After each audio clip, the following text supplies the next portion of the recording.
Hi, this is Jose Angel. Welcome to my podcast. Today, I have a very special guest, a good friend of mine, mentor from Chicago, DJ Jess, house music producer, pioneer, legend. I could say I could keep going on and on, but I'm just going to let you guys hear a little bit about him. And so I want to welcome to you guys DJ Jess. Welcome to the podcast, DJ Jess. Thank you, Angel. Jose Angel, thank you so much, man, for having me on your show. It's an honor for me to do this, and I think it's about time that we get the background story of my house interpretation of myself and what I'm doing, man. So thank you so much. Yeah, no problem, no problem. Like I said, thanks again for taking the time. I know you have a busy schedule. You spend a lot of time in the studio, in the lab, chopping up beats and doing your thing, and just making stuff happen.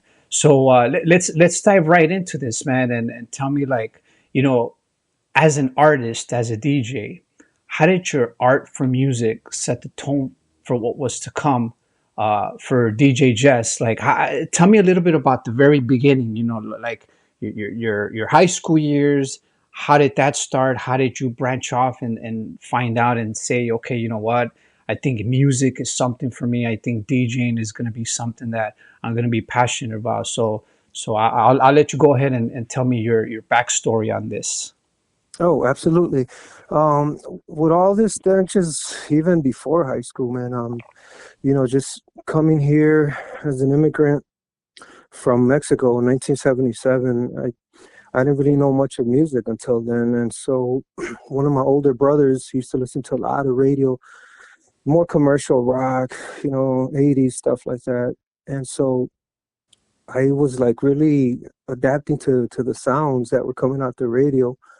Shortly thereafter, my brothers got into, DJing somehow, some way by friends.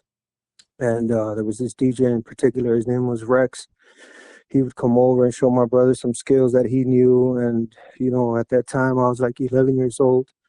So I would, watch them because he had his equipment set up in the living room. And it was a small apartment. And I still remember like it was yesterday. They would be just doing a back to back, as they say back in the day, one record each, two records each, mixing back and forth. And the guy was really awesome, man. He was just really outstanding. My brother was pretty much learning from him.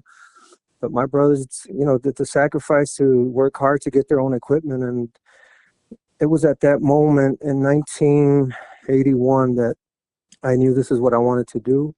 Nothing was going to stop me. Um, and I just kept going with it. A few years later, one of my brothers sold his equipment, and because he ended up going to Texas, he sold his equipment, and I was a little bit bummed. So I knew in my mind that I had to work and save money to get my own equipment, and I did. About 1987, I was already in grammar school, but still had the passion for music at that time. So it's something that I was just eager to do. To this point, thank God. And it was not really easy to get into because of the fact of the neighborhood that I grew up in, which is most people probably heard of it or know or lived there at one time or another, and it's called Little Village. This was 26th Street. And a lot of people know, man, that was a really high crime area infested with gang activity on a daily. So there was really no hope, no future. And it was something that, just kind of made me decide what I wanted to do to hopefully get out of there one day. And so I think music was really what saved my life, what made me think different about the way I was growing up. I could have easily become a gang member. I could have easily become a drug dealer. I could have easily been killed or what have you. So, you sometimes get caught up in the daily life of the neighborhood you come from.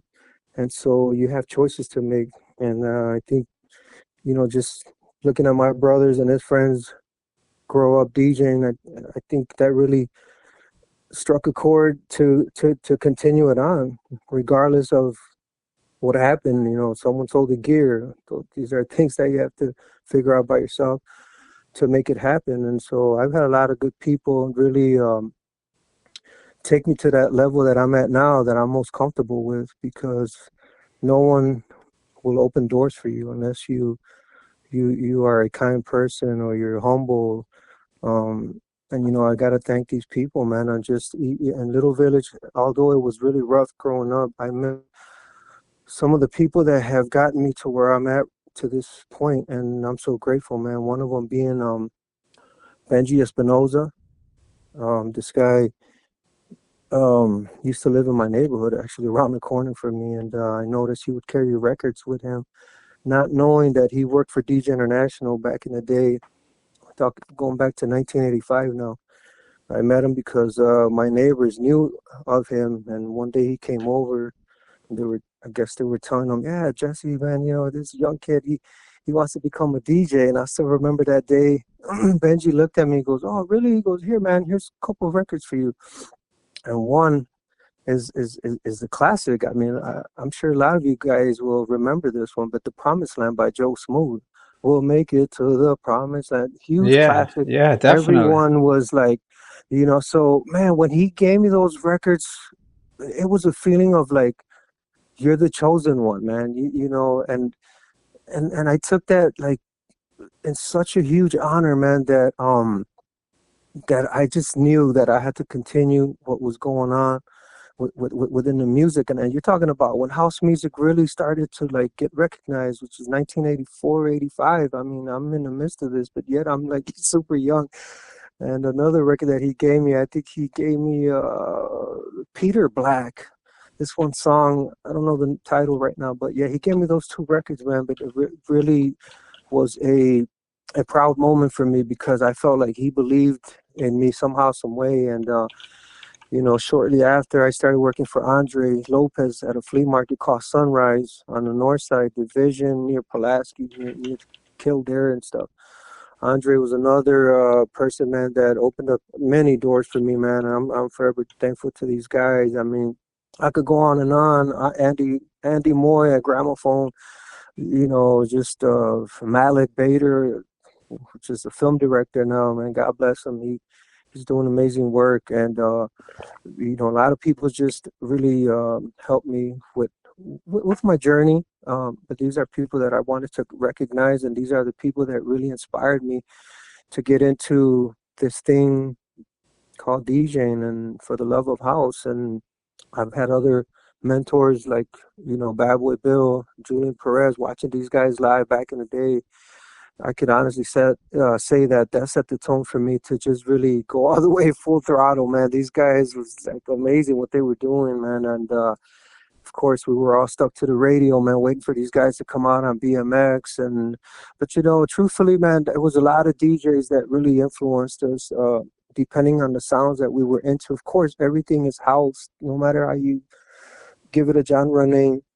But you know, this it's house from the beginning. So just watching even Kenny Jason and you know, watching some of the neighborhood DJs, Martin Sandoval, you know, Carlos Beltran, and just, I mean, this house thing, man, that just came from like someone's house, someone's basement into the street, block parties. Now it's all over the world's festivals, man, and you know, it's a beautiful thing to watch, and it's a beautiful thing to see blossom into a worldwide phenomena that everyone likes, man, and it's just amazing to see, man. So these are the people that really inspire me to go into what I've been doing for the last 39 years, going into my 40th year, man. It's truly a blessing on that end, and that's what really inspired me to go all the way, man. That's a really interesting conversation, Jess. And seriously, like I, you know, if I have to put my input on this, man, like I think this is why me and you kind of kicked it off like from the very beginning, you know, of Yes, our friendship, because we have a lot of things in common, you know. absolutely. One of the things that you mentioned was growing up through the hardships of being around gangs, violence, shootings, drugs, all that stuff. And that's something that for me too, you know, as a Hmm. photographer and film director and cinematographer, like, you know, I grew up around all that stuff too, So it's like having cousins and family members that were like, in the gangs and the whole drug, stuff.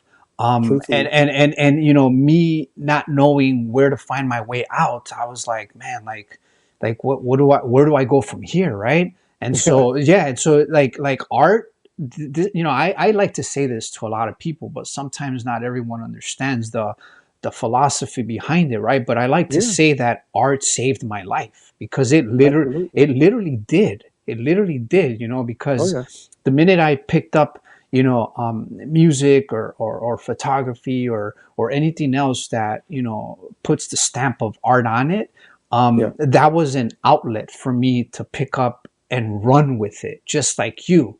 Hmm. If Absolutely. yeah, so if you think about it, if we didn't have that art that kind of intrigued us at the very beginning, like Hmm. where would we be right now? You know what I'm saying? Like the question is Yeah. where would we be right now? That's the question. True. Um, but yeah, man, like I said, I think it was very important that you touched base on a lot of stuff on like that. That's what makes you who you are as DJ Jess. Oh, From 100%. Yeah. from Fresco Recording. So now let's talk about that. Okay.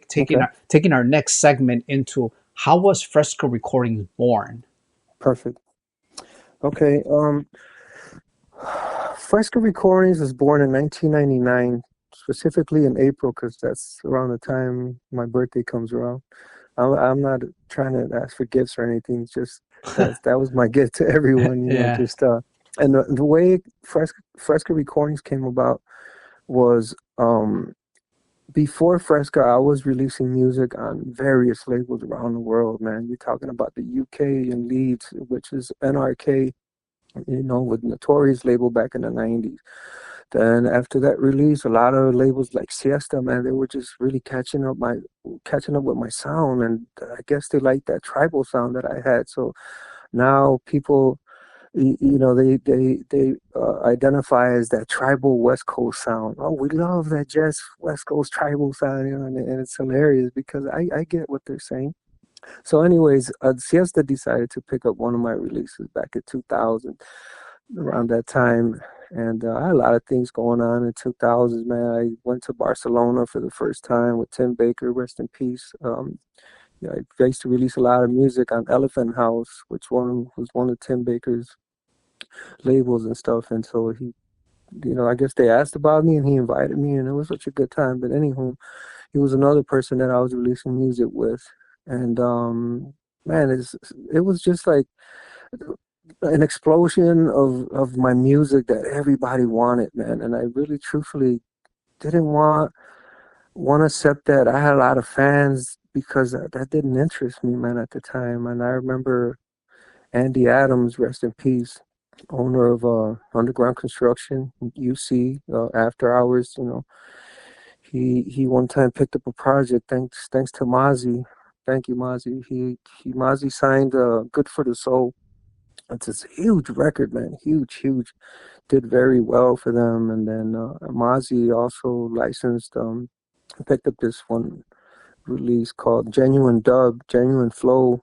It was a real nice release, man. Ship Shape 3P. And, and after that release came out, Andy Adams called me to the office and goes, "Man, come by. I want to give you a check for your music." So, all right, cool. I was already working on something. I was always working on music, man. That's like the story of my life. Always in the lab and stuff. So I come over to UC. They had a real nice killer office, man. Man, everybody was working there. Frankie Vega, Ozzy. I mean, they had a real nice crew, people, man. He goes, "Come into my office." Okay, what's going on, man? Yeah, what's this? You calling me into the office? So I go there and it's like, first of all, I got the check for you, man. Awesome tracks, brother. Like, you don't understand. Your tracks are so amazing. And mind you, these are other experiences that I went through on speaking on behalf of the people that inspired me and motivated. So this moment was a motivational, speech that Andy and I had. which was pretty cool, man. Because that's when I started to realize how popular my sound was. So first of all, man, thanks again, awesome tracks, like I said. And then he goes, "Do you really know how huge you are as an artist?" I'm like, "No, that's irrelevant to me, not taking, just like not caring about it. I don't Hmm. know what that was about at that time. I was just like, whatever, man. I was just so keen on just making music. But he told me, dude, you have a huge following worldwide. I was like, what? How? He's like, you don't see it, but we see it. If we see the feedback, back then we were dealing with vinyl. It wasn't digital. It was just people were sending out record Right, promos all over the right, world, So you had right. to hope that the shit didn't break like on the trip on the import, going overseas or whatever. So Uh-huh. that's how I later found out that my music was being played all over the world, and that was definitely a eye opener moment. And then I started not seeing a lot of money in return with my contracts. It was just I was getting advances, and that was it, and Hmm. that's one of the moments that I realized that, you know what, man, I'm just gonna start my own label so I can have full control, so I can see where my music's being sold, so I can get feedback. And that was a really eye opener for me. If I wanted to start a label, man, I had to go through the logistics of just creating a label and making it popular. And my idea to make it popular was release a lot of my music, which back then I was like starving, man. So I was just creating some of the dopest beat tracks, dope choruses for certain tracks, and then in 1999 I had a friend of mine. His name was Jose. I used to call him Nunsky, and he wanted to form a label with him and I. And I don't know, I just got a really bad vibe, and I was like, nah, you know what, I'm gonna create my own label. He's like, what would you call it? And I was like, you know what, I want to keep it Tex-Mex, kind of English with Spanish, so I want to keep it just, like fresh, like fresca. And I was like, wait a minute, what did I just say? Fresca. I was like, oh, fresca came out of my mouth. So then I was like, okay, so that's my Spanish word. Now I need something for English. So that's when I decided to get recordings, like Fresca recordings. Oh, perfect, man. It was just like, man, 1999, April, that moment, man, it just happened. And from there, Fresca was born. And my initial idea was just to release some of my music, but then don't get too caught up in just myself. I started just thinking, you know what, I'm going to include more producers on my label just to kind of help me get the word out there. And sure enough, man, I would attend a lot of conferences in Miami, New York, and that was due to Benji, man. After I started working for him at DJ International in Cicero on 2317-B South Cicero, I remember clearly because I mean that's what made me who I am right now, man. And I'm forever thankful. But that's when I really decided that Fresca's got to take off, and I had to give out a lot of records for free, a lot of promos. Man, I wasted a lot of money, but to me, it wasn't wasting it. Like meaning, oh, you lost. No, I gained because sometimes when you start something, man, you have to kind of give out free merchandise, free food. Even here's a sample. You go to Costco, what are they doing? They're giving you a sample of a product they want you to buy. So that's how I understood the business works, and but it helped me out. I mean, I remember listening to a lot of DJs play my music in Miami, man. And if you remember back then, if you went to Miami back in the day, man, it was so much different. Especially when vinyl was around, people would walk around with boxes of promos, and it was just good moments to see how your music was doing, and pray that somebody would play your record, and man, the 3 times out of 10 somebody played it and people went berserk, and I think that's what helped Fresca stay in the game so long, and still pay dues, and sign new artists. Right now I'm just signing new artists from Italy, from Argentina, taking Fresco recording south and all over the world because our people, the Latinos of the world, man, they appreciate good music. They appreciate good underground, great artists, female DJs. They're really open minded, and those are some of the things that you know I I I get ideas from, because I know I have to come up with different vibes, sign different artists just to keep Fresca Recordings in the game. And Fresca Recordings is a label, man, that's going to be here for many years. A lot of people have found good soul sound in our music, and man, it's such an honor and privilege to still be here doing what I'm doing, man. Truthfully, it's become part of my life, and I grew up with a lot of you guys, man, and it's a lovely feeling, truly, man. Yeah, no, it's interesting. Thanks again for touching on that topic. And I can appreciate when you talked about as an artist, and that comes full circle with me too as an artist. Like, Hmm. there's nothing better, Jess, as an artist, to be able to own your own stuff, Oh, your own man. work. And trust me when I tell you this, like as an artist, as a photographer, as a filmmaker, like it's one thing is for you to outsource your work and Hmm. license it to other people, but Yeah. another thing is when your name is all over that Yes. piece of work, and Exactly. you own it. You know what I'm saying? Hmm.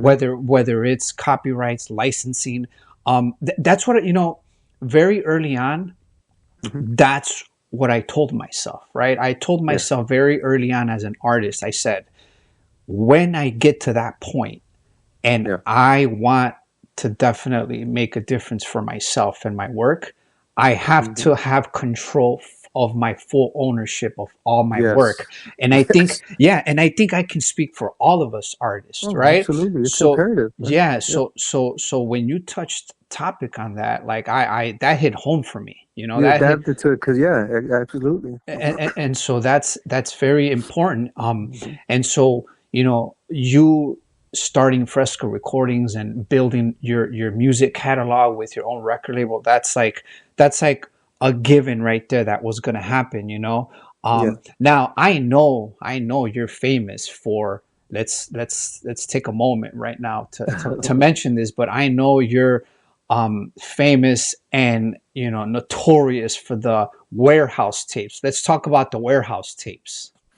Oh man. Okay, the warehouse mixes came about an idea from this guy named Ruben. They used to call him Booby. He's this cold DJ, man. I don't know if you know Pony Boy.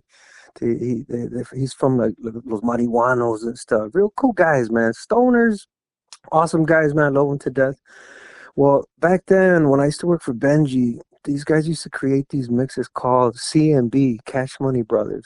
They Yeah, did I, about like I 9 volumes, I think. yeah. But some of the coldest hip hop mixes, bro. Like, I'm still looking for them to this day because I want to jam out to them. You know, they had a lot of Yeah. my '90s hip hop, and so anywho, I remember one day Ruben came to drop off some mixes for Benji, and he's like, "Hey, bro, like, you don't have any mixes out?" I was like, "Nah, man, not really." He goes, "Why not?" It was like, "I don't know, don't really interest me." Why? He goes, "Bro, you could be making a killing, man." I was like, "How? I mean, how do you know how I DJ?" He goes, "Bro, listen, man, if you want, I'll help you." I said, "Okay."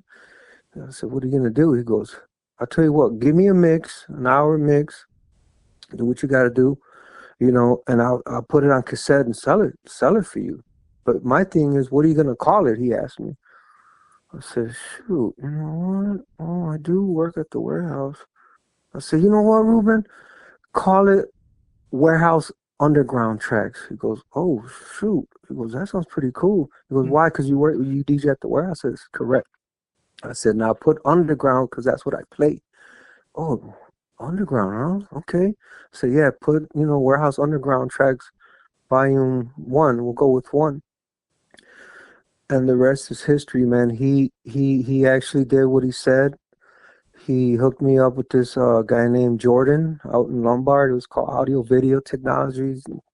That's where Ruben was going to do these mixes. So I remember getting my first 500 copies of cassette, man. That's what started my hustle game right there.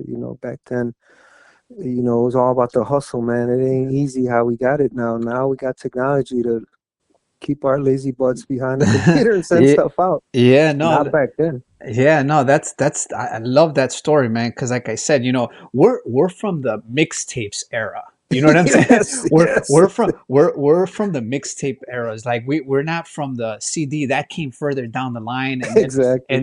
MP3s came further down. Hmm. So we're from the mixtape and vinyl era. So I totally get that. You know, Yeah, that absolutely. was like the key elements for music and distribution and all that stuff. So now that we're on the warehouse story, Hmm. let's go ahead and connect with warehouse, Frankie Knuckles, and what was to come from that. Okay. So of course, Frankie Knuckles was flown here from New York to get a residency in Chicago, and he opened up the warehouse.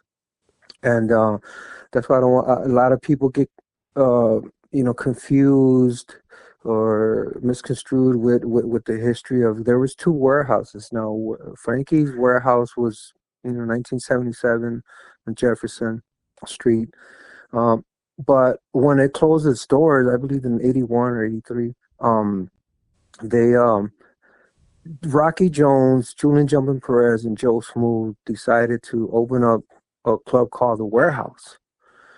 And it surprised everyone because like, okay, but they had opened it right there, right on the corner of Halsted and Randolph, man. I Mm-hmm. still remember like it was yesterday. At that time, when they opened it, I was working for Benji Espinosa at that record store still.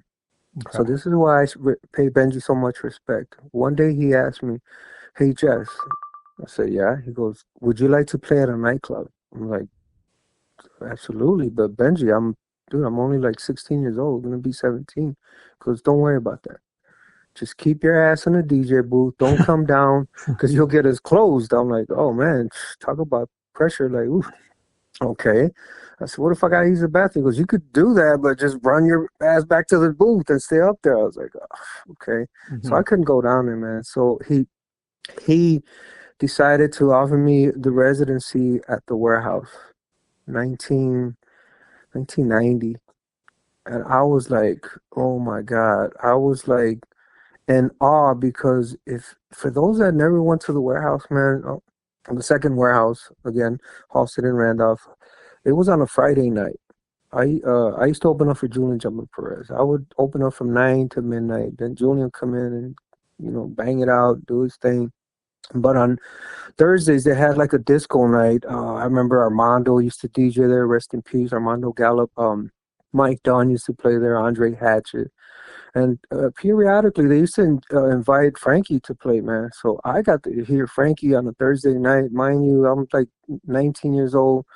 Man, he was rocking it ugly style. The warehouse was packed. It was not a big place. It was very narrow and long. So, but the sound system, man, seriously, they had signs in there like, if you're pregnant or you got sensitive ears, we recommend this is a warning, like kind of just telling you don't go in or be careful, I mean, it was that loud in there because the way they did their sound and like kind of just like a whirlpool of sound, man. It was just going from speaker to speaker, and everybody they had speakers hung and they had big bass bottoms stacked.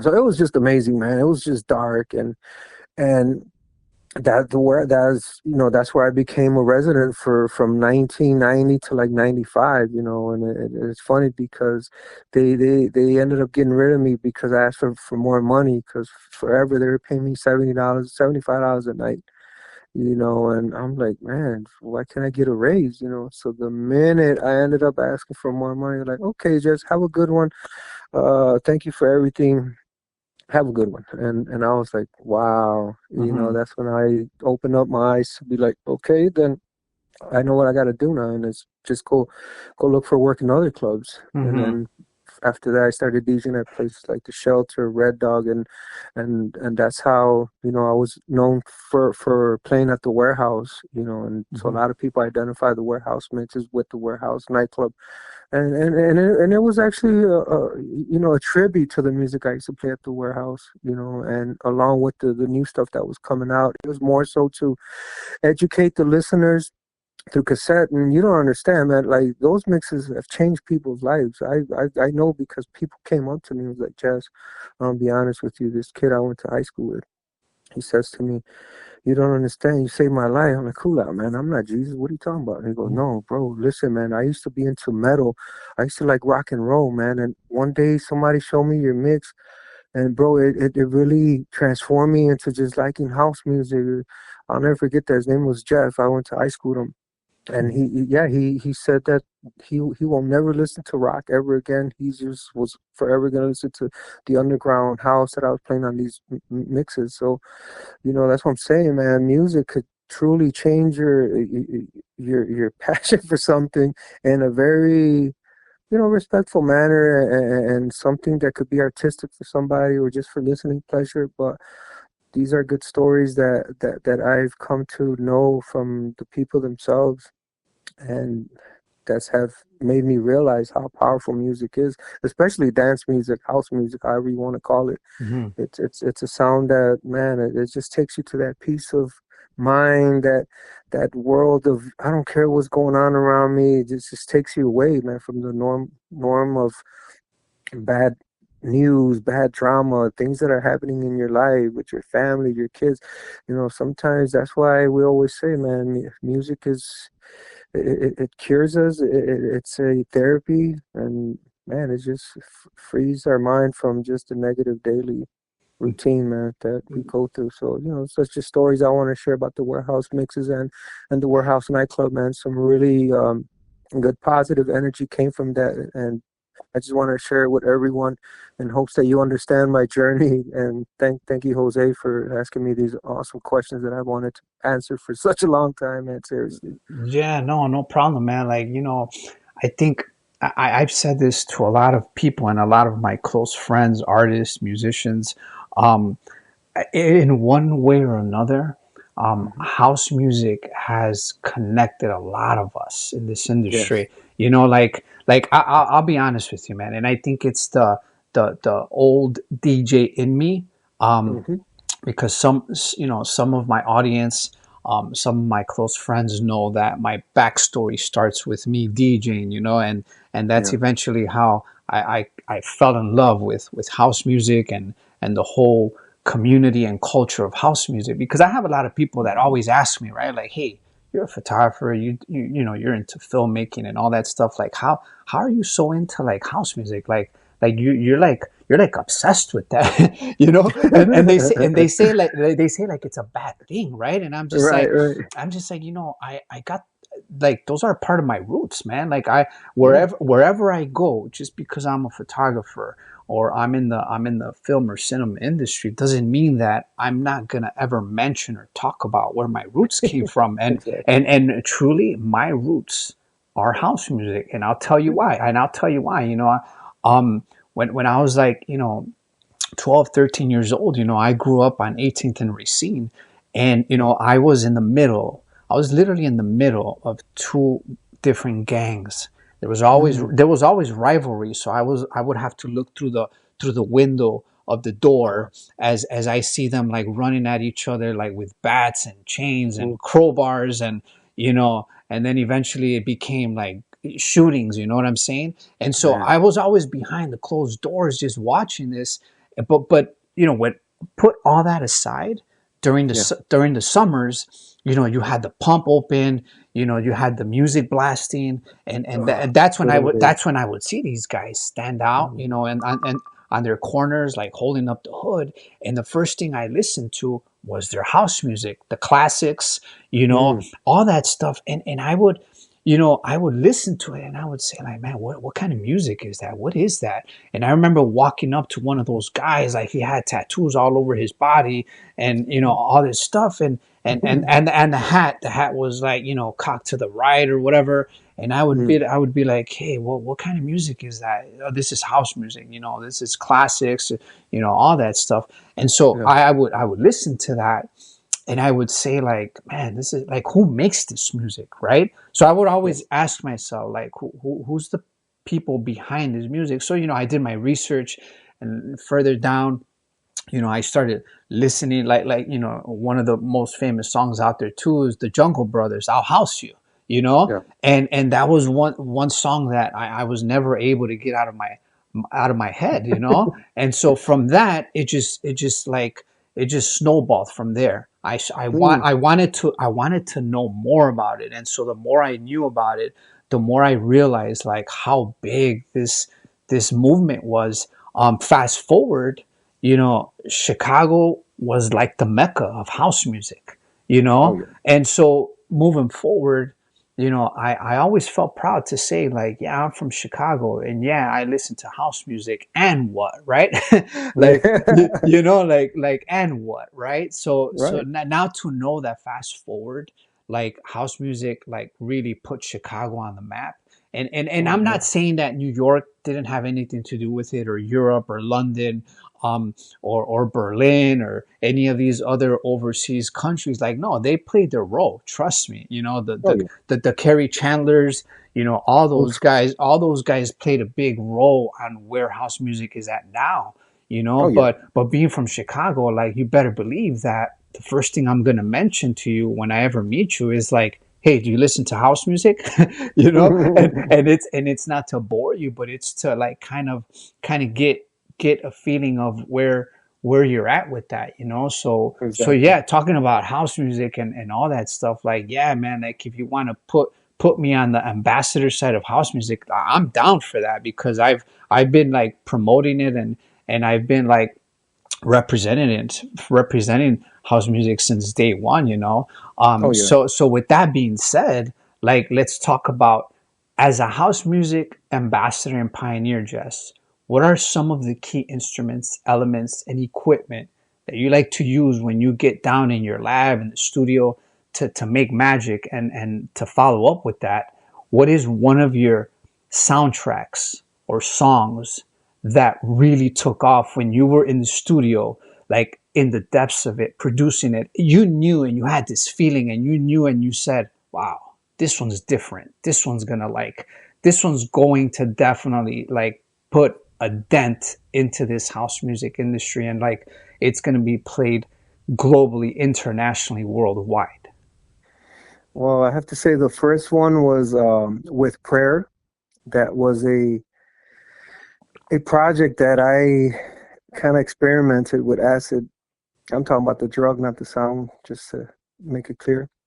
Um, I experimented with that, and one day I already had my gear. I started off with the MPC 60 Akai, and one day I was so high up, man. I was like, oh man, I'm so high. What the hell am I gonna do? So I took it upon myself to create something that was gonna.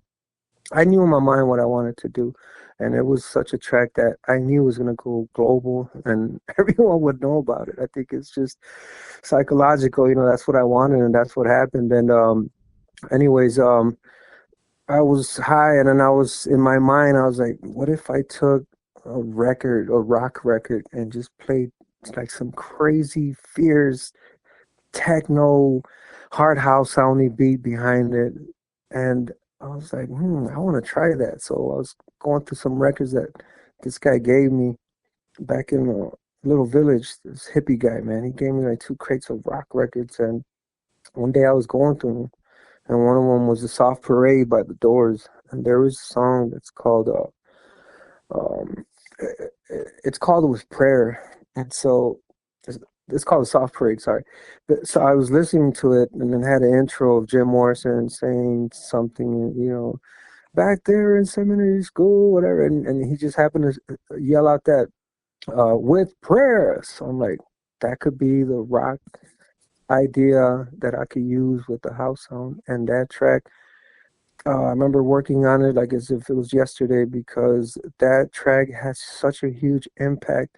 Was a track that even Frankie Bones from New York was like, when I met him in person at a rave upstate New York one day, he was like, "Bro, I just want to tell you, man, yo, that was prayer, that record never leaves my crate, man, because man, I play it everywhere I go, man, all over the world." So just by him saying that, it was like I knew that it was a successful track, because if this guy's playing it all over the world, and he was going all over the world back then, he was like a rave ambassador, if I may. Mm-hmm. And so he got the word out with that track, and then I heard a lot of other people from London reaching out to me saying, "Oh man, you're the preacher man, huh?" They call you the preacher man. I was like, "Yeah, I was the preacher man. I did that with prayer thing." It's like, "Oh wow, man, what'd you sample for that?" You know, asking me, "Oh, man, I sampled a bunch of stuff, man. Honestly, it was just a track just full of samples. I sampled Moscow Disco, Jim Morrison, you know, stuff like that." But they're like, "Man, the way you just constructed it is amazing, man." And one of the main ideas that I knew was gonna sell it between you and I, and of course everybody knows this now, but the kick was something that was gonna seal the deal. That was gonna be the last remaining nail on the coffin. I was like, I'm gonna make it stand the hell out because I like this track personally. I would play it, and so yeah, man, I went with an 808 kick that was just boom, boom, boom, boom, just bouncing to the point that when it was a track that I gave Julian Perez, they started Chicago Groove, and my record was to be the first record to come out on there.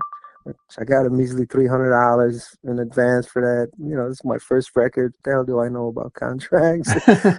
Come to find out, these guys sold a shitload of test pressings, copies. I'm like, what the? Um, but it's all good because I didn't know any better. But look at the positive way to see situations like that is that it's gonna get your name out there, and it's gonna do something good for you. So I seen it in a positive light. But going back to that story, Julian Perez decided to make test pressings. At the time, he was playing at this club called My Sister's House out on the north side off of LaSalle. And I guess Julian, he brought the test pressing back. You know, back then we were DJing on vinyl still, so he decided to drop it, man. Everybody's going, you know, he was throwing down already. Then I hear my track coming in. I was like, oh no, he's not dropping with prayer. So there's a moment in the track where it breaks down with no kick, that 808 kick I'm telling you about. There's a moment where it breaks down, and then when it comes back in, it's just like in your face type bass that will like get rid of your eyebrows. It's so powerful. So man, the needle started skipping on Julian. I was like, no, because he had the monitor like near the turntable, man. So when the kick came in, it's just like made it skip real bad, and he took it off. I was like, oh my god, what happened? So, but you know, I mean, long story short, it was the beginning to a DJ Jazz sound that I had coined, that I was gonna promise to make more tracks with that kick, and then just kind of, you know, engineered a lot better so it won't skip like that, and that's really a good trademark sound that marked my sound to this day. I don't use that kick as much as anymore, but don't ever.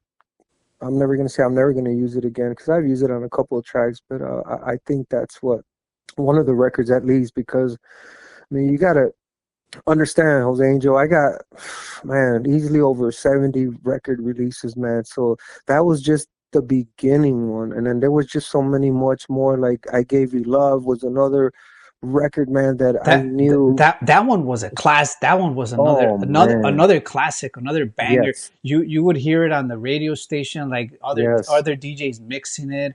Like, oh yeah, that's a classic one right there too. Yeah, but that one is an interesting story. I was working at Gramophone at the time. You're talking about like maybe 1997. No, I'm sorry. Check that. We talk about 1999 because that's when it was released. But I was at G Phone, and I remember I was working early Saturday. And these guys ran in the store like all excited. I was like, "Oh, these guys tweaking? What's wrong with these guys?" So like, "Hey man, man, I just want to ask you something." I'm like, "All right, man, sorry, I don't know what you're talking about. What?" He goes, "No, no, no, no, no. We're looking for this song. We we just flew in from Toronto, but we have to have this record. You don't understand. We have to have this record." I'm like, "Okay, which one? How does it go? I mean, give me a hint. Give me something." He goes, "Okay, it says something about I gave you love. I gave you everything I got." I was like, "No way." He goes, "What? You have it or not?" I go, "Yeah, I have it." "But that's my track, dude." He's like, "No way.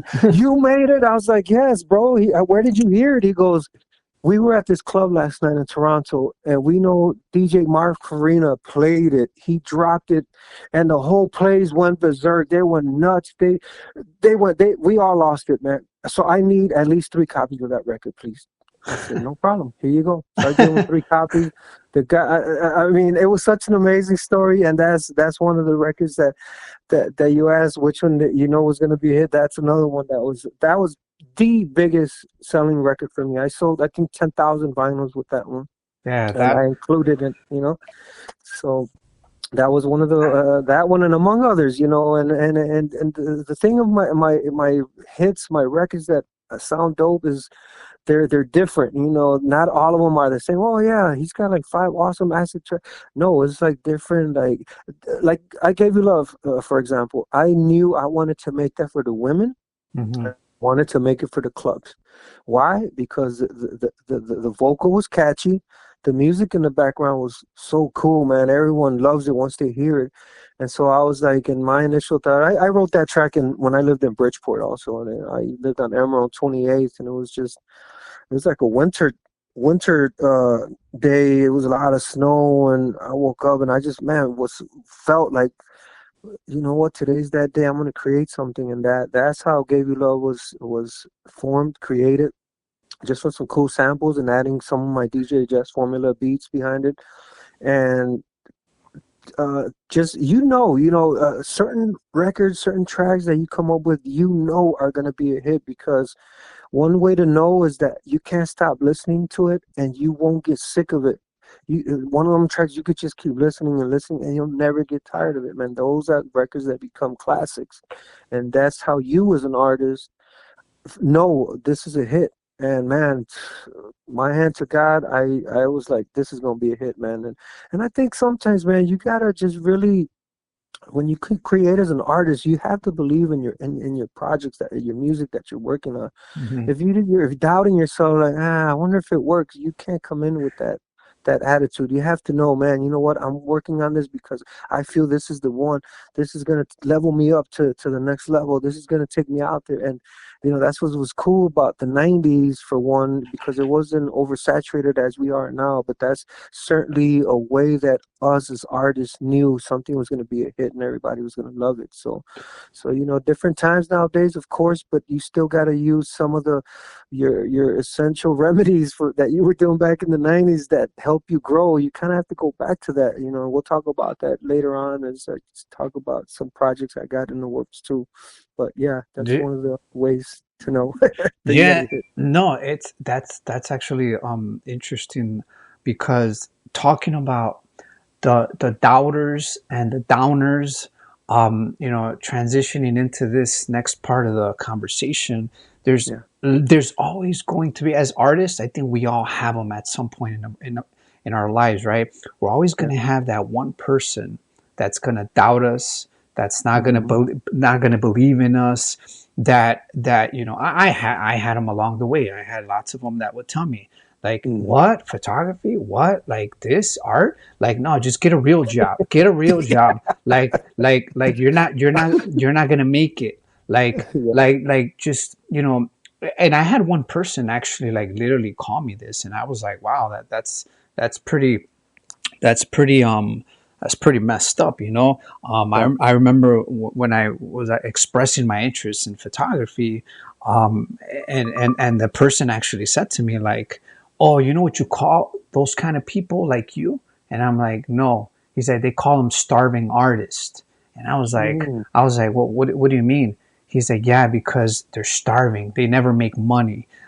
Artists like you guys like are never going to make something solid. And I was like, wow, and it's, here, let's talk about this a little bit, just because Yeah. this needs to be put on the forefront, right? Absolutely. um it's artists like me and you and everyone else, and Mhm. all the big ones out there that have came from nothing, Yeah. that set the tone, and like set the tone for people like me and you to say, you know what, let me get past all that negativity, all that past doubtness, all that past downers that don't believe in people like us. Hmm. Let me, and it's not to prove a point, and it's not to prove somebody wrong Yeah. or right, but it's for us as artists. Hmm. It's our job to say, you know what, like I'm gonna do this for me. Right. I'm not doing it to prove a point to that person or that one over there. I'm gonna do it because I know I could, right? Exactly. Because I know I could get from point A to point B and make it all the way to fucking point Z, right? And Yeah. and come out on the other end with like awards and accomplishments and everything else, right? Yeah. So I think as an artist, I want you to tell me about how it's been for you over the years and decades you know that you've put into this music stuff and passion, like you overcoming some of the negativity and doubters in your life. Well, yeah, that's interesting topic because everyone thinks, man, oh, this guy's a DJ, man. He's living such a great life, and let me just tell you, it's not always a great life, man. Things could be deceptive. My experience as a DJ producer, you're absolutely right. There's doubters that could even be your own family members. There's your best friend could be a doubter. But to me, I always appreciate doubters because they're the ones that push you to prove them, and most importantly, and prove to yourself that you can do what you're gonna do and nothing's gonna get in the way. I mean, but but of course, every journey is not a positive, easy journey to to to to get to a certain level. I mean, I experienced death. I experienced my kids losing my mom. These are obstacles that, as an artist, man, you have to be strong and you can't let it deteriorate you, let you fall into depression because these are things that would affect your career, your passion, your love for what you're doing. I mean, we're gonna go through so many uh, experiences in life, whether it be dead or you're broke, and honestly, more than 50% of artists, man, go through that because, yeah, we are starving artists, but that's the thing, because we're starving. This what pushes us to be artists, to show these people that, you know what, I'm gonna create something that everyone's gonna love because you feel it in your heart. And most people, man, they get married, and what happens? Their wives is like, "Hey, man, sorry, I'm with you. I'm your wife now, but you got to stop what you're doing." So many DJs have quit DJing. Many are producers have stopped being producers because their partners don't allow that. I mean, I was an artist DJ that had to go through that. People constantly tell me, "Get a real job, dude. You're a DJ, really?" And even my mom, bless her heart, she passed away in 2020, but one of her visions for me is that she wanted me to have a real job, but she also wanted me to make my music because my mom was my biggest supporter. And so she's one of the people in my family that kind of I do it for because she always believed in me. Our moms, they believe in us to do something with our lives, and that's who we do it for, and our kids as well. And I'm so grateful, man, to really represent my art through my mom and to share with everyone. But even losing her can be something that can affect you as an artist. Like, you might give up on what you're doing, and I had a sense that my mom was like telling me otherwise, like, no, continue with your passion. Get your job with your benefits so you can be happy and don't depend on anyone. And even went through people being prejudiced just from where I come from. Like I said, I grew up in little village coming from Mexico in 1977. By the 90s, I was in Cicero, so then I was always known as a South Sider. Like, and I remember wanting to work at Gramophone, and everybody would look at me like, "Who's this dude, man?" Like, no one would talk to me. Just a couple of guys in there, would speak to me, and other guys would just be talking crap behind my back. But I didn't really care, man, because I was gonna, I knew what I was gonna go do, and that was sell records and keep an open mind for new music, new genres, which I accomplished everything. By the end of the time that I worked there, I went to work for Malik Bader at Supreme Records and Hip House, and I remember those guys that was doubting me and everything coming up to me like on my final day that I was there as an employee. They're like, "Hey, man, we just want to." I just want to tell you I'm sorry, man, for how I treated you. I know I was wrong, but I'm really proud of you that you, of many of the guys that work here, has become something. And man, you like rose like to new heights, and just to hear that from people that doubted me and looked at me like, who is this dude? Well, he's from Cicero. What, it's like, and that's what I'm trying to say is that no matter where you go, man, you're always gonna have haters. You're always gonna have people that are gonna doubt you. There's always gonna be people that don't want to see you grow. Outshine these guys. Focus on your dream. Focus on your goals. Don't let anything get in the way. That's how you know you really want to do it. And those were moments to me that I was going to prove to myself that I ain't going to let none of these guys stop me. And the owners of Gramophone came up to me one day, was like, you know what, man, we want to thank you because you sell a lot of vinyl for us. I was there to sell records. I wasn't there to be the first one to play it. I wasn't there to put records on hold for no one to buy them or whatever. I was there to share the music, man. So these are important matters and important issues that I had to go through to prove people that I was in it for the passion and the love of music. So you kind of have to prove yourself as well, man, because no one will take you serious unless you are being serious with your love and passion for your artistic movement. Music has always been my life, and I've been doing it going on 40 years now. It's something that I told myself I was going to do for the rest of my life until God takes me, man. And so far, I'm really grateful that I'm still here.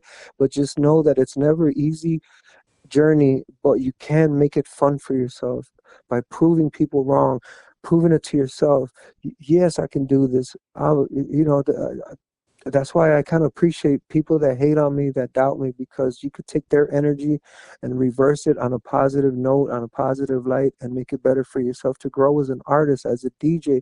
I mean, I'm doing everything. I'm a dad, but during the day at times, I make time to see my kids. I work a 9 to 5. I'm like a husband pretty much, and so these are things that people don't really set you up for. Like, you can't. And believe me, there's DJs that don't have kids that are not married, but that's respect because they gave themselves to the music industry, and not a lot of people do that. Most of us juggle a family life, a job life, our hustle life, our everything life, and it's hard for a lot of us. But these are desires that we have as artists, and we'll do anything. We'll sacrifice certain things at times, like our flights going to Argentina, our flights going to, I mean, we run risk every day of our lives. So as promoters, they have to make it worth our while, worth our time, and in hopes that they present us well, they treat us well. I mean, there's a lot of risk going all over the world. I mean, you could get an illness. These are things that I want DJs that travel, that or are starting to travel, to understand and respect, because we got to watch our health, our well-being, and our surroundings. And like I said, people won't tell you that because they want you to learn on your own. But these are the things that I got to experience, and I want you guys to really take that into consideration, because it's hard out here, man. It's 40 years has been a very inspiring movement for me, and I'm proud of my accomplishments. And yeah, that's how you keep going as an artist, man. Just don't let anything knock you down. If it knocks you down, get back up on your feet and keep going with it. Yeah, no, you touched a lot of great points, Jess, on everything that you just said. One of the things that really caught my attention, and again, as an artist, like I feel like I'm on that same boat with you, Hmm. is the fact that you're always going to have those individuals that downplay you, don't believe in Hmm. you. Look at you now. Fast forward, man. You talked about how at the record shop, not everyone was giving you the Yeah, opportunity to like prove yourself. Um, and so now you have a record label where you're signing other talent. You see what I'm saying? exactly. So Yes, that right there speaks volumes on you as an artist, absolutely. right? Because I think people get the misconception of an artist, right? True. Like there's two for me, there's two types of artists, right? Hmm. There's the one that only wants for himself, greedy, Yeah. me and me, right? Oh yeah. Wants the big contracts, wants the big deals, wants the big sponsorships, wants the big licensing deals. And then there's the other artist, the other one that says, hold on, all that on the left is great and everything to have everything for myself. But Yeah. is that really how I came up?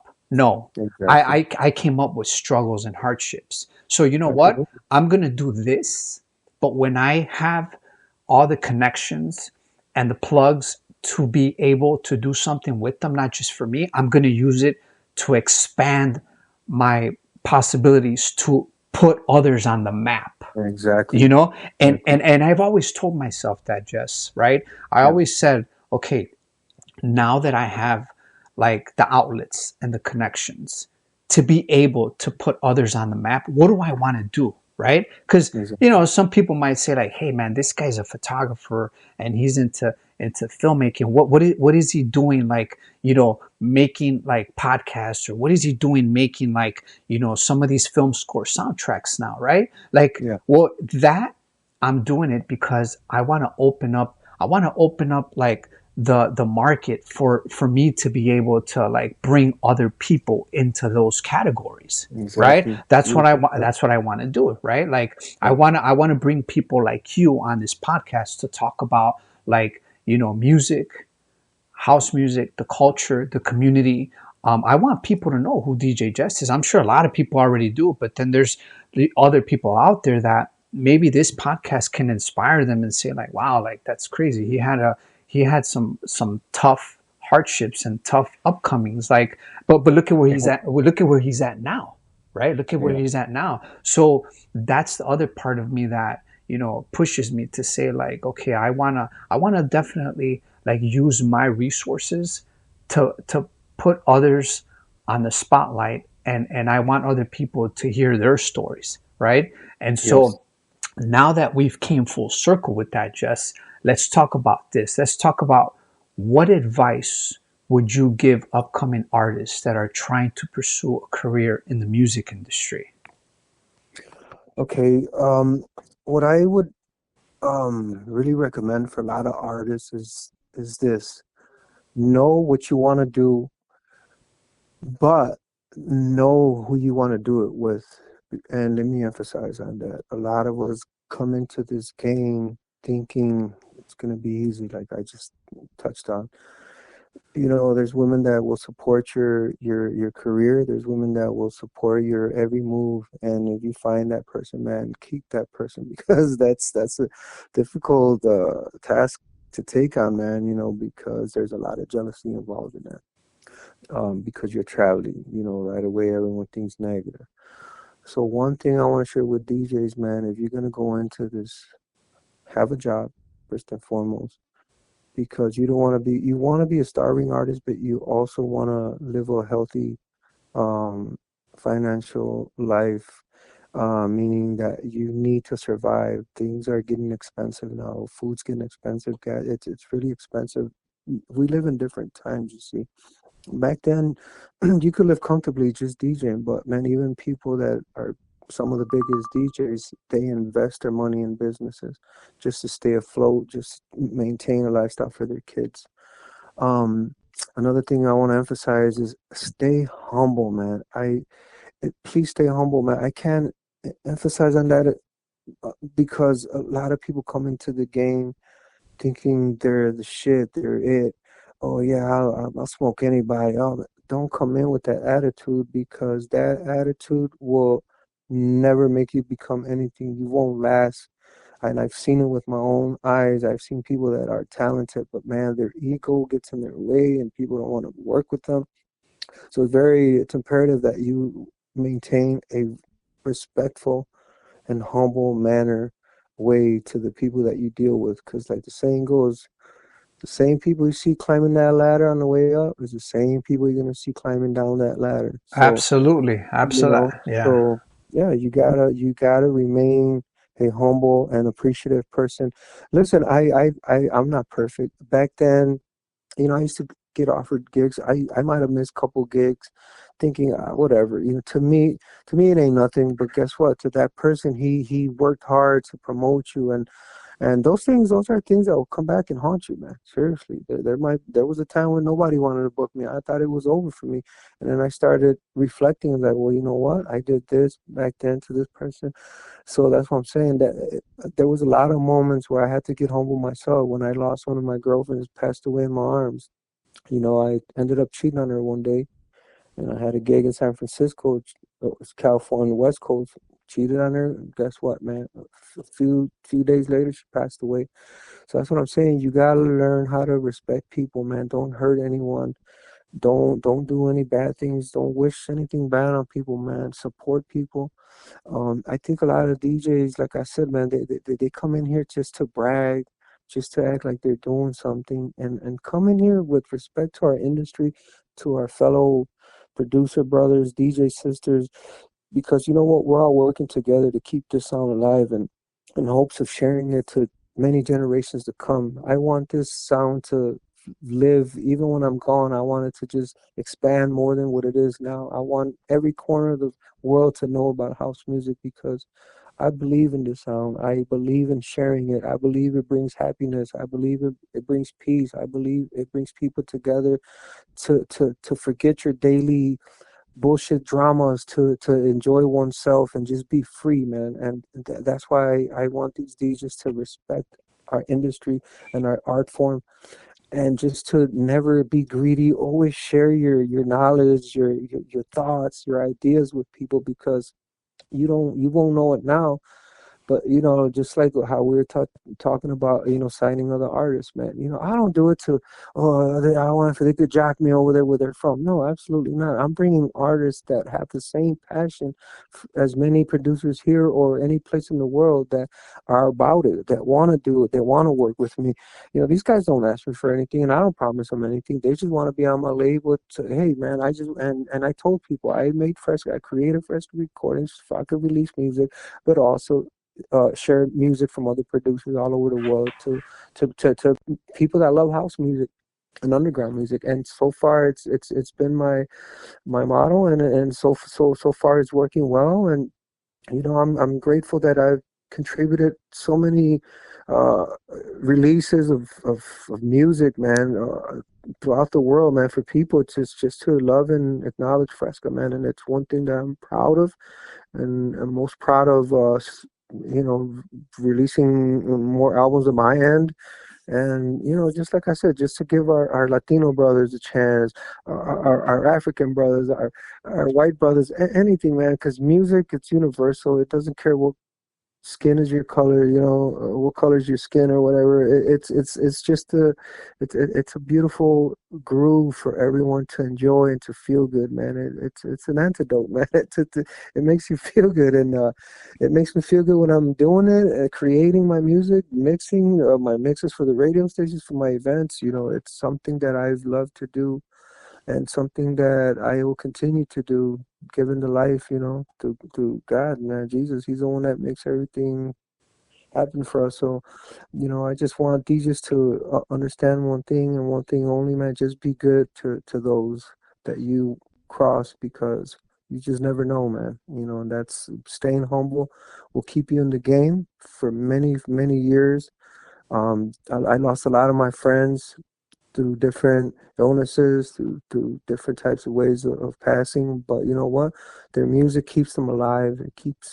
We keep playing their music, and that's a form of keeping them alive. My brothers Paul Johnson, Tim Baker. I can't. So many artists that have passed that have left us, but let's keep them alive by playing their music, acknowledging them, thinking of them. Every thought, can be reached to their souls wherever they're at, man. So that's just what I want to share as an advice to DJs coming up. You just mentioned some big names right now, and I couldn't help to notice, but I had to talk about this experience. And I think that's the nice thing about you having you having some part of house music involved in your life. And I'm going to tell you why. Because you get, not just because you get to meet like a lot of great people, Yeah, but you get to experience a lot of great stuff, not just the music. So talking about Paul Johnson, man, the first time I met, I mean, man, I had heard stories about people talking about, Paul Johnson is yeah, funny, he's cool, he's down to earth. But I had never had an opportunity until one time. Obviously we both know CZR. yeah, And so one time he had, CZR had something going on at his Bolingbrook studio. And Yeah. I was invited, so I was in between like going and not going. And I had another friend that I had told. I was like, hey, I got invited to this small little house party. Like, I don't know if I can go, or I don't know if I want to go. And he pushed me. He's like, man, let's just go. Let's just go. And I was like, all right, cool.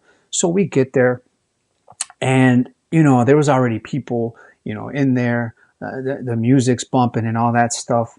And I had walked in, and Caesar was there. He welcomed me, and I'm talking to a couple other people that I know Yeah. there.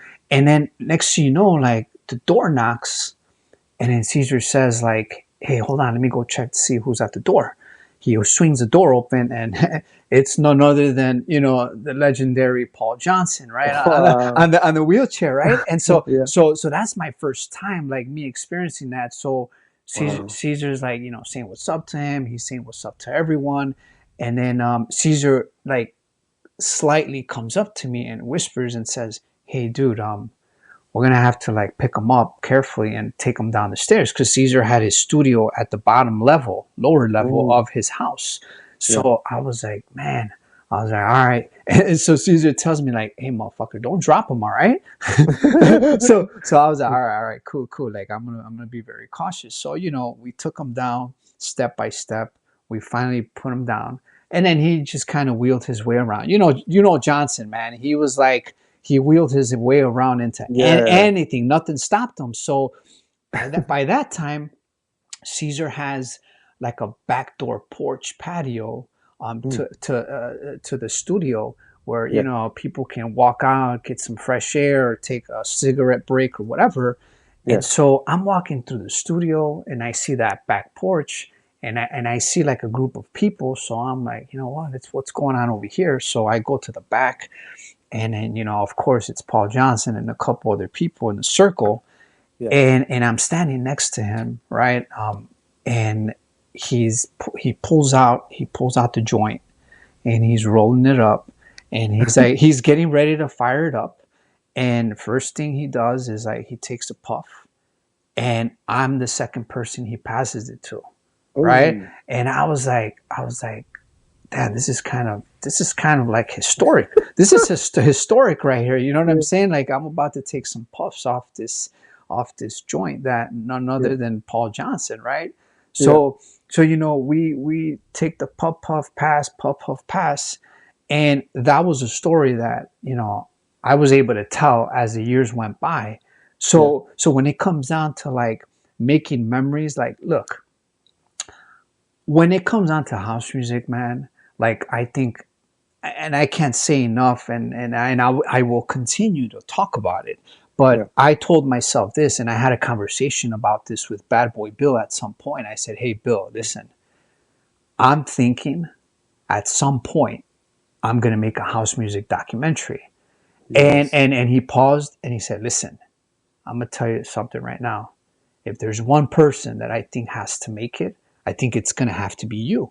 You know, Yeah. you're already in the community. You're already in the house music culture community, Mm. and all that stuff. So I think if there's one person, and director, that I think has a good feeling of what house music is, and actually Yeah. knows a lot of these artists, I think Mm. it's you." And so, coming back to that, like, we've talked about it, me and you, right? Yeah. It's in the woodworks. It's gonna happen. It's something that takes time. I don't want to rush it.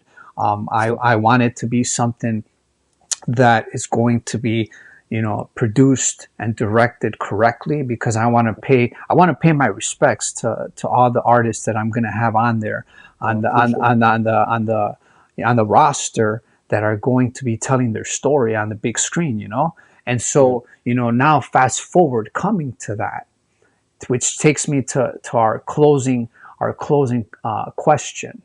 Okay. If you can take a moment to reflect back on your career, what advice would you give your younger self, like, back then?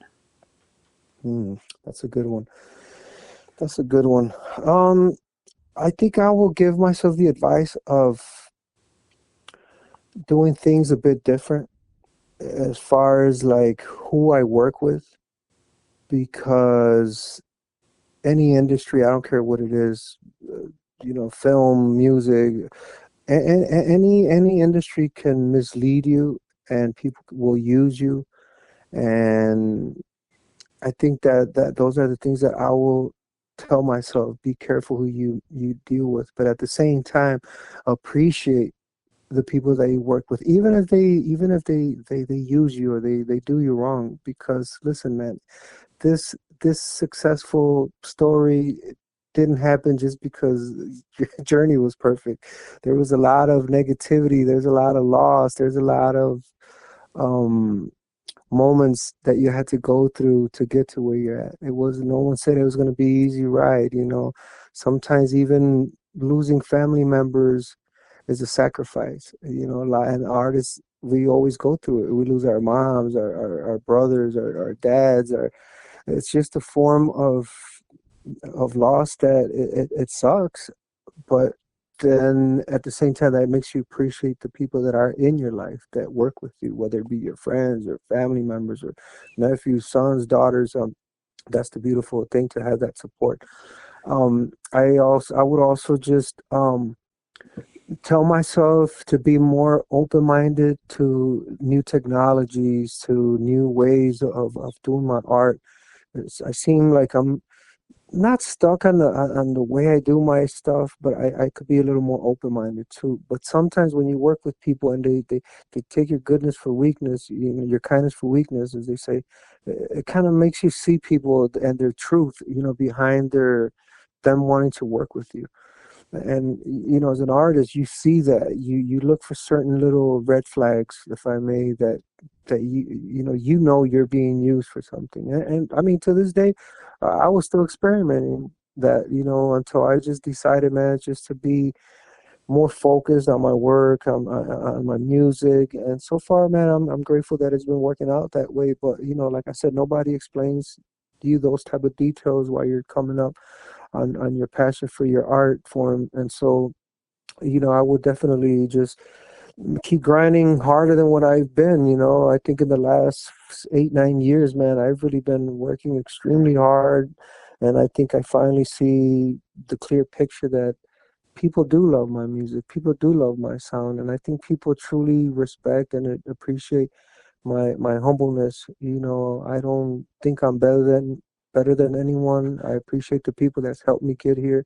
Those that, like Bill, showed me how to edit on reel to reel, to turn in mixes on B96 on real tape. Julian for his skills. I mean, it's just a lot of people, man, embraced me and helped me throughout my journey, and that's what I try to emphasize on other DJs: to please, man, be kind, be humble, man, appreciate the literature, the knowledge that people give you, because that's not going to happen all through your journey, man. So take it and run with it and learn from it, and research it, because this is a beautiful industry that I belong to since I was a young kid, man.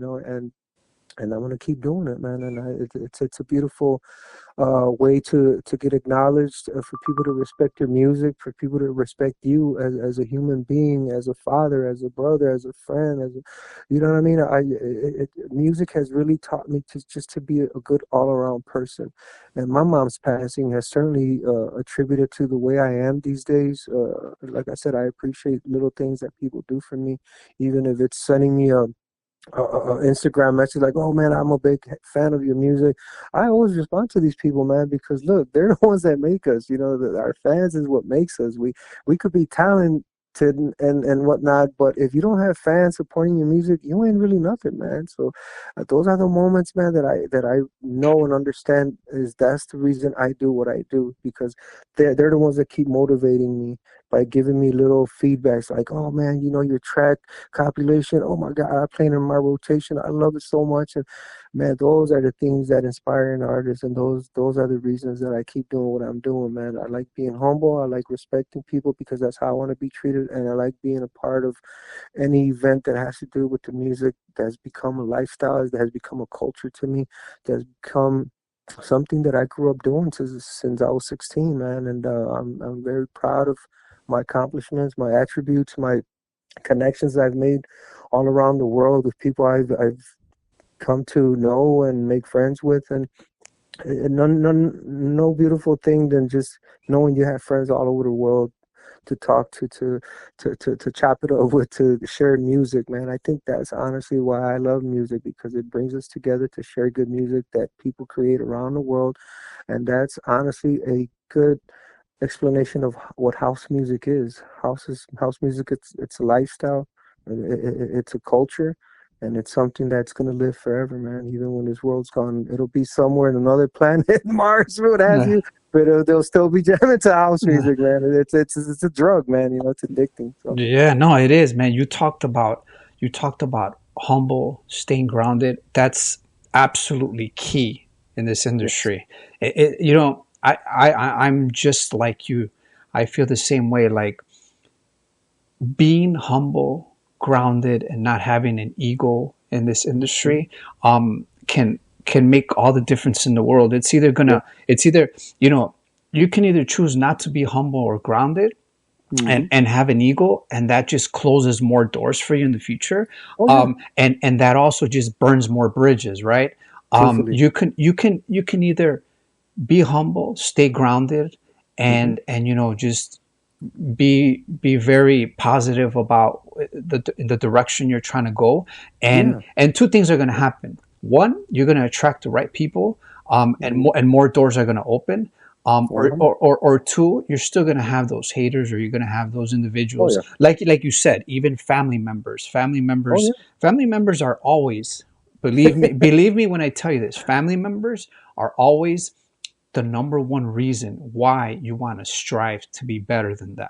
Okay? yeah, yes, Because at some given point, you would think that your closest fan base or followers are going to be your relatives or your family. hmm, You think that, right? You think yeah, that, and somehow deep inside, we fail to accept the fact that they're not 100% your strongest followers. We yeah, we don't see it we don't see it until we're so far deep in. But yeah, but it's sad because when you look at the flip side of that coin and you look at who your strongest followers are, it's not your relatives or your nope, family. It's people out in other countries, yes, in other states. And some of these people are pretty big people, man. oh yeah, Some of these people are pulling some massive weight, that are believing in your music, your hmm, photography, your film work, your soundtracks. And you have to take a step back and say, what, what is this? like yeah, how are my own family members not believing in me as this person? How is that? Well, that's the reality, unfortunately. hmm, And so going back to that, like I agree with you 100%, man. And for all our listeners, like, yep, focus on what's important for you. Don't focus on who's not a follower, who's not you know a loyal, fan. Like, yeah, focus on what's important for you with your art, your passion. hmm, And I think that's what's going to get you 10 steps ahead of yourself. oh yeah, you know 1000%, so 1000% for so sure. so like I said, man, at the end of the day, you've brought so much to the table, Jess, and you've offered so much to the house music community, culture, and music industry. So, once again, my hat comes off to you. Thank you. First and foremost, for your friendship, for your mentorship, and for everything that you bring to the house music industry and culture. And I wish you nothing but the best. And I know you got a lot of great things and big things coming your way, for the future. And so once again, I want to thank you for taking the time out of your busy schedule to sit down with me and give me this, interview, and just kind of chop it up and talk about a little bit of everything. And I think we covered a lot of great stuff. And so hopefully, people get to hear it, listen to it, and they take something from this, right? Yeah, yeah, They take some positivity from it, and it fuels their interest in whatever passion it is that they want to do as artists, or just in general, as yeah, and anything they want to do. So once again, I want to take the time to thank you. Thanks again for sitting down with me, with the fresh cup of coffee. Yeah. on my side. And like I said, if there's anything, if there's anything else that you want to, tell your audience out there or anyone listening out there that has a dream or a passion in the arts, you're more than welcome to tell them.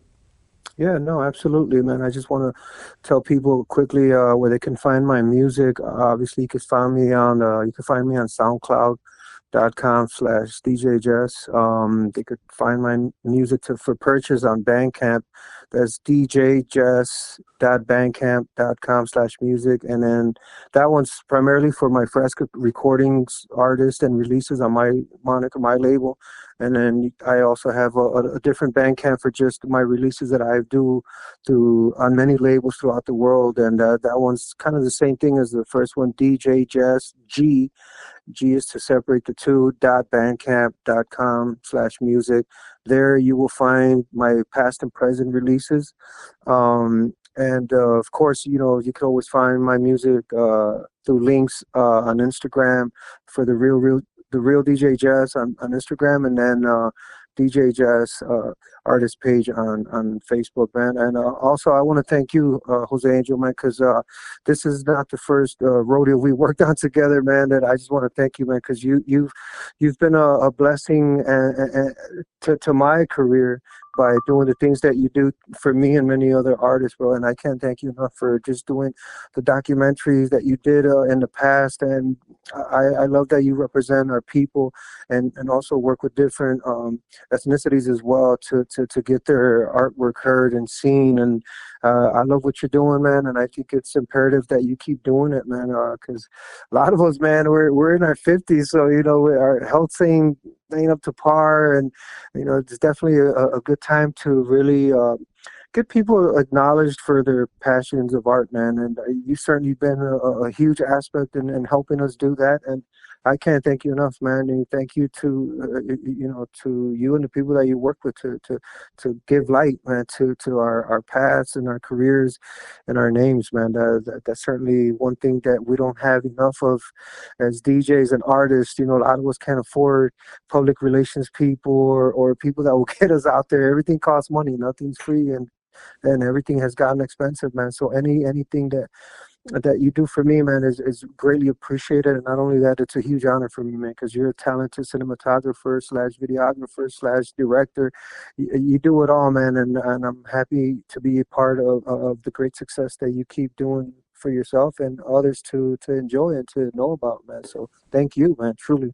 Thank Yeah, you. no, thank you, my brother. Thank you once again for the kind words. I really appreciate them coming from artists like yourself. And like I said, man, I think as an artist, it's my duty, like as a house music ambassador and like advocate for arts. I think it's my duty to like use my platforms and use everything that I know or have knowledge to like promote and showcase Absolutely. a lot of different talents out there, and this is the main reason why you know I wanted to kind of just take the next step moving forward on Yeah. with the podcast and everything else moving forward, because it's my tribute to to the artistry, and to put some of these individuals on the map, and let people know like what they're all about. And like I said, for me, it's nothing but a blessing. Yeah.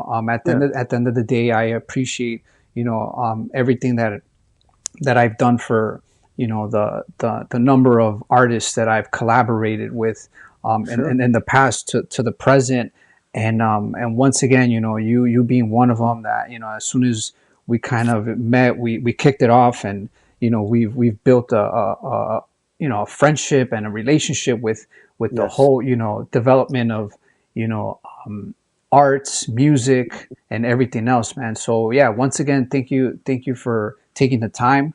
And like I Yeah. said, let's continue. I like to say, let's keep creating art.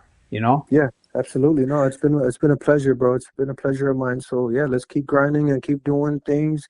Whether you pop an idea in your head, man, I'm always down for it, man. So yeah, definitely stay connected, and how I'll be sharing more of my releases coming out. My album's coming out in April, so I'll be able to give you a promo first and foremost, and then that way you could enjoy it and just when you're doing your thing, man. So yeah, For thanks again, brother. No, for sure, man. Well, once again, thank you so much, Jess, for taking the time and sharing all your your stories with us. Yes, We value your time, and we appreciate everything that you do for the house music community and culture. And we'll stay in touch, man. Like as they say, we'll keep each other in the loops. yes, sir, yes, sir. So, Yeah, let's do that. all right. Well, Let's do once that. again, thank you so much, and thanks again, and we'll reconnect at some point further down, and you take care of yourself. All right. You as well, man. Enjoy this beautiful Sunday. All right. God bless. All right, Thank man. you. All God right. bless. Thank you too. All right, man. Bye. Okay.